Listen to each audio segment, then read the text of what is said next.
নতুন ফ্ল্যাটে আসার পর থেকে ক্লিনিং যেন আর শেষই হচ্ছে না। তার উপর আমার আছে ডাস্ট অ্যালার্জি। তাহলে একবার ভাবো আমার অবস্থা এখন কি হচ্ছে।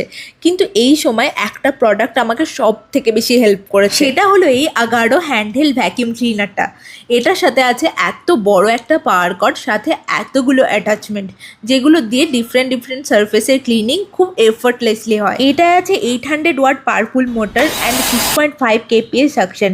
তাই যেখানে আমাদের হাত পৌঁছায় না, এটা সেখান থেকেও ধুলো ময়লা টেনে বার করে। ইভেন এটা দিয়ে ম্যাট্রেস, সোফা, কার্টেন, বেডের হেডবোর্ড সব কিছু ইজিলি ক্লিন করে নিতে পারবে। এটা কিন্তু শুধু ড্রাই ক্লিনিং এর জন্য, তাই কোনো ওয়েট সারফেসে এটা ইউজ করো না। এই উইন্ডো ট্র্যাকগুলো ক্লিন করা কতটা টাফ সেটা তো জানোই, কিন্তু এটা দিয়ে যে এত সহজেই এটা ক্লিন হয়ে যাবে এটা তো আমি ভাবতেই পারিনি। ডিপ ক্লিনিং এর পর সব ডাস্ট এটা ডাস্ট ট্যাঙ্কে কালেক্ট হয়, তাই প্রতিবার ক্লিনিং এর পর এটা রিমুভ করে ক্লিন করে নিতে হবে। সব বাড়ির জন্য এটা কিন্তু একটা মাস্ট হ্যাভ প্রোডাক্ট। তোমরা যদি এটা কিনতে চাও কমেন্টে লিঙ্ক লেখো, আমি তোমাদের লিঙ্ক পাঠিয়ে দেবো।